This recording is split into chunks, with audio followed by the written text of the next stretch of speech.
SolidWorks essential training প্রোগ্রামে সবাইকে স্বাগতম। সলিডওয়ার্কস একটি ক্যাড সফটওয়্যার, যেটি নিয়ে আলোচনা করার পূর্বে আমাদের কিছু আনুষঙ্গিক বিষয়ে জেনে নেওয়া দরকার। আসুন তবে জেনে নেওয়া যাক।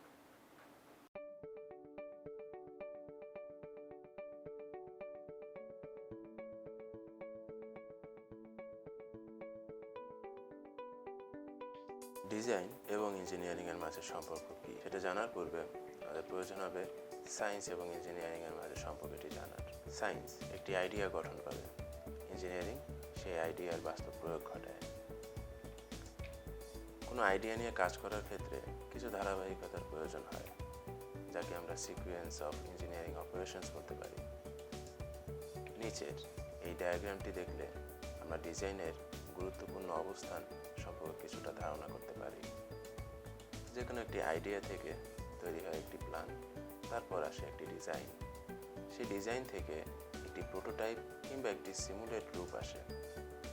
সেই অংশটিকে চেক করে তার ভুল ত্রুটিগুলোকে সংশোধন করে একটি রিডিজাইন করা হয়। তারপরই আসে একটি চূড়ান্ত রূপ, যা আমরা বাস্তব ক্ষেত্রে ব্যবহার করে থাকি। উপরের এই ডায়াগ্রাম থেকে আমরা খুব সহজে বুঝতে পারি ডিজাইন কত গুরুত্বপূর্ণ একটি অবস্থান জুড়ে আছে। এখন আসি ক্যাড, কম্পিউটার এইডেড ডিজাইন, যাকে সংক্ষেপে বলা হয় ক্যাড। কম্পিউটারের সাহায্যে করা ডিজাইনকে ক্যাড ডিজাইন বলে। বিভিন্ন রকমের ডিজাইন আছে যা কম্পিউটারের সাহায্যে করা হয়ে থাকে, তবে ক্যাডের ক্ষেত্রে বিশেষত টেকনিক্যাল ডিজাইনকেই বিবেচনা করা হয়ে থাকে। অর্থাৎ টেকনিক্যাল ডিজাইনগুলোকে নিয়ে যে সকল সফটওয়্যার কাজ করে, তবে আমরা সেই সকল সফটওয়্যারগুলোকেই ক্যাড সফটওয়্যার নামে চিনি। এখন আসি ক্যাডের প্রয়োজনীয়তা। ক্যাডের প্রয়োজনীয়তা প্রকৌশল ক্ষেত্রে প্রতিযোগিতাপূর্ণ যে পরিস্থিতি এখন বিরাজ করছে, সেই জায়গা থেকে আমরা এতটুকু খুব সহজেই বলতে পারি যে প্রতিনিয়ত ক্যাডের প্রয়োজনীয়তা বেড়েই চলেছে। ক্যাডের কিছু সুবিধা এখানে উল্লেখ করা হয়েছে: নিখুঁত কাজ করা, স্বল্প সময়ের ব্যবহার, অধিক কাজ সম্পাদন, স্বল্প খরচ, স্বল্প জনবলের ব্যবহার, স্বল্প ব্যবস্থাপনা সহ আরও অনেক সুবিধা রয়েছে ক্যাড সিস্টেমে। যে কারণে প্রতিনিয়তই প্রকৌশল ক্ষেত্রেও ক্যাডের উপর নির্ভরশীল হয়ে উঠছে পূর্বের থেকে অনেকগুণ বেশি করে। এখন আমরা কিছু ক্যাড সফটওয়্যার দেখব, যা প্রচলিত ক্যাড সফটওয়্যারগুলোর মধ্যে অন্যতম। ফিউশন 360, অটোক্যাড, স্কেচআপ, এই সফটওয়্যারগুলো আর্কিটেক্ট এবং সিভিল ক্ষেত্রে ইঞ্জিনিয়ারদের বহুল ব্যবহৃত সফটওয়্যার সমূহের মধ্যে অন্যতম। ম্যাটল্যাব, ফ্রিটজিং, প্রোটিয়াস, অর্কেড, এই সফটওয়্যারগুলো ইলেকট্রিক্যাল অ্যান্ড ইলেকট্রনিক্স ইঞ্জিনিয়ারদের ক্ষেত্রে বহুল ব্যবহৃত সফটওয়্যারগুলোর মধ্যে অন্যতম। সলিডওয়ার্কস, টার্বোক্যাড, কাটিয়া, রাইনোসেরস, এই সফটওয়্যারগুলো mechanical, robotics, automation, research and development সহ প্রোডাকশন ক্ষেত্রসমূহ ইঞ্জিনিয়ার এবং ডিজাইনারদের বহুল ব্যবহৃত সফটওয়্যার।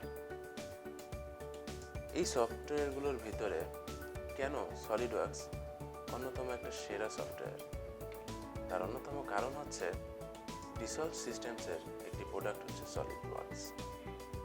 এবং সলিডওয়ার্কস এত জনপ্রিয় হয়ে ওঠার অন্যতম একটি কারণ হচ্ছে এমবিডি বা ম্যানুফ্যাকচারিং বেসড ডিজাইনের ফাংশনের জন্য। একটি সফটওয়্যার যেখানে রয়েছে computer aided design, computer aided manufacture, computer aided engineering, product life time ম্যানেজমেন্টের মতো একাধিক ফাংশনের সমন্বয়, এতগুলো বিষয়ে একটি সফটওয়্যারে থাকার কারণে সলিডওয়ার্কস দিন দিন হয়ে উঠছে জনপ্রিয়। সলিডওয়ার্কসের জন্য যে বিষয়গুলো প্রয়োজন হবে তা হচ্ছে কম্পিউটার, সফটওয়্যার এবং ইচ্ছাশক্তি।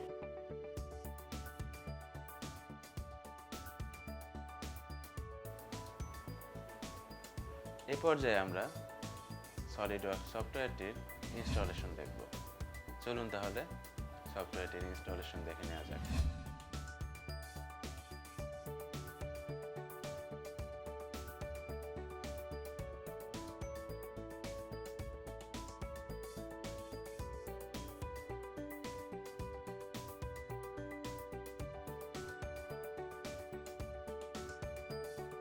সফটওয়্যারটি রাখা আছে সেখানে যাব, এই সফটওয়্যারের ফোল্ডারটিতে প্রবেশ করব এবং তারপর এখানে যে ফোল্ডার এবং ফাইলগুলো রয়েছে তার ভিতরে আমরা নোটপ্যাডটা অন করব, যেখানে রিডমি লেখা আছে সেখান থেকে আমরা এই ইনস্ট্রাকশনগুলো দেখে নেব। তো এখানে প্রথমে বলা আছে কিছু ফ্রেমওয়ার্কের কথা যা আমাদের অ্যাক্টিভেট করতে হবে। তো ফ্রেমওয়ার্কগুলোর জন্য আমাদের যেতে হবে কন্ট্রোল প্যানেলে। কন্ট্রোল প্যানেলে গিয়ে প্রোগ্রামস, তারপর প্রোগ্রামস অ্যান্ড ফিচার্স এবং তারপরে turn Windows features on or of, এটাতে ঢুকলেই আমরা এই নেট ফ্রেমওয়ার্কগুলো পাবো এবং এখানে আমরা এই ফ্রেমওয়ার্কগুলো অ্যাক্টিভেট করে নেব। 2 থেকে তার উপরে যে কয়টি আমরা পাবো তা আমরা অ্যাক্টিভ করে নেব। এরপরে ওকে করে আমরা ক্রস করে দেব। তারপর আমাদের নোটপ্যাডে আবার যাব এবং দেখব যে এখানে আরেকটি অপশন দেওয়া আছে, যদি আমাদের সফটওয়্যারটি আগে থেকে ইনস্টল করা থাকে সেক্ষেত্রে আমরা কী করব, তার ইনস্টল করার প্রসেসটা এখানে দেওয়া আছে। তো এটা আমাদের এখন আপাতত লাগবে না, যেহেতু আমরা নতুন সফটওয়্যার ইনস্টল করতে যাচ্ছি। তো এখন এই 1 থেকে আমাদের শুরু হবে ইনস্ট্রাকশন। তা হচ্ছে আমাদের এই রেজিস্ট্রি ফাইলটা রান করতে হবে। তো আমরা এটা এখানেই পাবো, এই যে লাইসেন্সিং রেজিস্ট্রি ফাইল, এটা আমরা রান করব।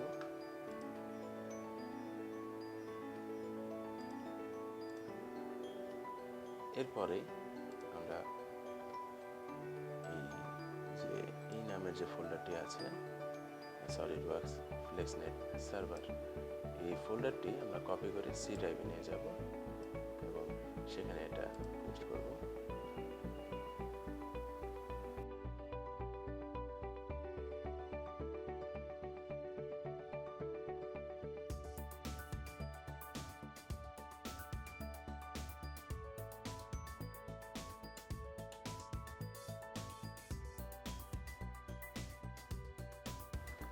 তো আমরা সি ড্রাইভে যাব এবং সি ড্রাইভে গিয়ে প্রোগ্রাম ফাইলসে যাব, গিয়ে এখানে আমরা এই ফোল্ডারটি পেস্ট করে দেব।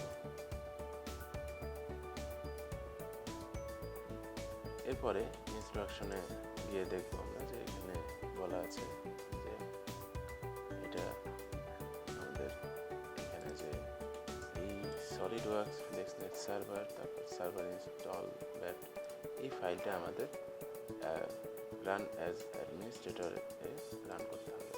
তো আমরা এটাতে প্রবেশ করব এবং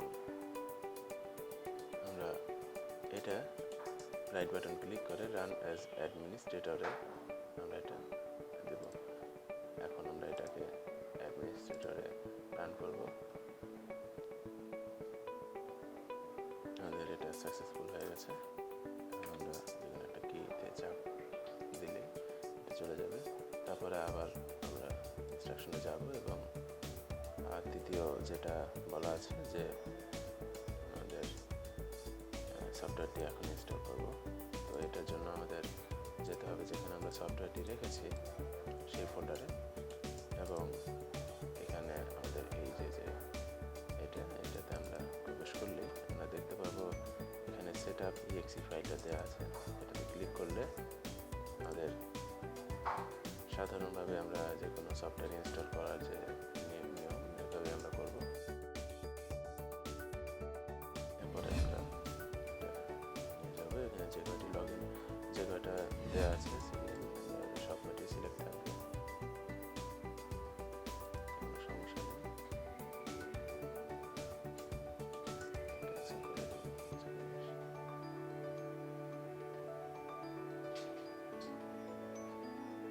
এখানে এসে আমাদের অবশ্যই একটা জিনিস মাথায় রাখতে হবে যে এখানে ব্যাকগ্রাউন্ড ডাউনলোডার অন আছে, তো এটাকে অবশ্যই অফ করে দিতে হবে, কারণ এটা পরবর্তীতে সমস্যা তৈরি করতে পারে। এছাড়া আর বাকি যে জিনিসগুলো আছে এগুলো কোনো সমস্যা নেই, আমরা ইনস্টল শুরু করতে পারি। এখন আমরা কিছু সময় ওয়েট করব, এখানে ইনস্টলেশন প্রসেস শুরু হবে।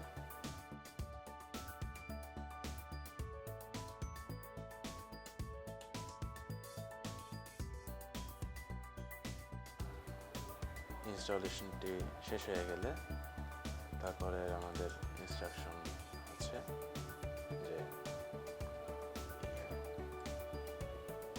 প্রোগ্রাম ফাইলসে আমাদের এই যে সলিডওয়ার্কস কর্পোরেশনের একটা ফাইল আমরা কপি করে এটা সি ড্রাইভে নিয়ে যাব। আমরা আমাদের ফোল্ডারটিতে গেলে আমরা প্রোগ্রাম ফাইলসে এখানে গেলে যে সলিডওয়ার্কস কপ এই ফোল্ডারটি কপি করব এবং তারপর এটি সি ড্রাইভে নিয়ে গিয়ে এটা প্রোগ্রাম ফাইলসে এখানে সলিডওয়ার্কস কপ আছে এখানে, আমরা এখানে এটা পেস্ট করে দেব।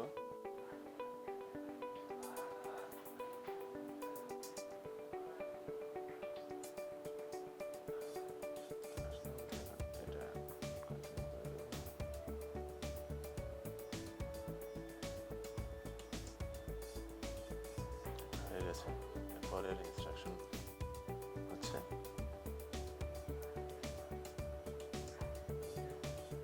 সলিডওয়ার্কস পিডিএম এই ফোল্ডারটাকে পুরো ফাইলস x86-এ আমরা এটা কপি করে নিয়ে যাব এবং আবার আমরা আমাদের সেই ফোল্ডারে চলে যাব এবং এখান থেকে এই পিডিএম ফাইলটা এটা আমরা সি ড্রাইভে নিয়ে যাব এবং এখানে নিয়ে আমরা এখানে এটা পেস্ট করে দেব।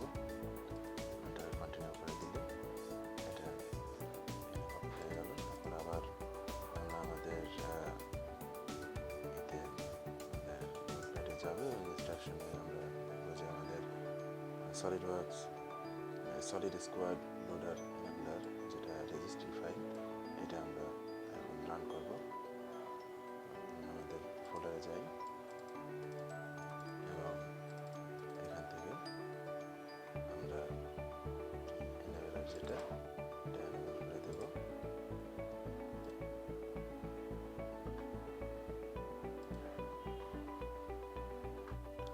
হয়ে গেল। এখন আমাদের কম্পিউটার রিবুট করতে হবে, তো আমরা আমাদের কম্পিউটার রিবুট করবো এখন।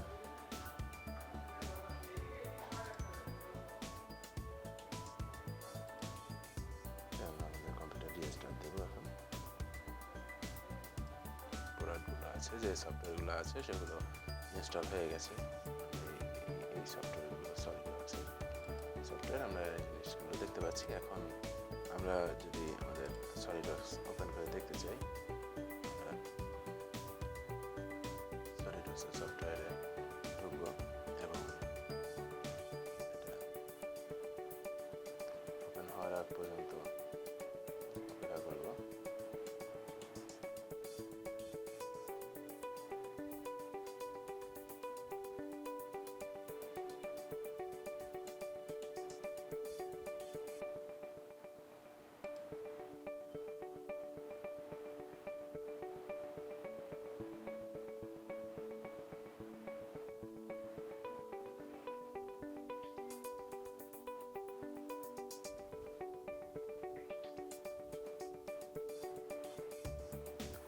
সলিডওয়ার্কস সফটওয়্যারটি তুলনামূলক ভারী একটি সফটওয়্যার, যে কারণে এটা ওপেন হতে একটু সময় নেয়। আমরা একটু ধৈর্য সহকারে অপেক্ষা করব। আর প্রথমবার যে সময়টি নেয় এটা পরবর্তীতে এই সময়টা কমে যায় এবং পরবর্তীতে অনেক কম সময়ে সফটওয়্যারটা ওপেন হয়। এভাবেই আমাদের সফটওয়্যার ইনস্টল।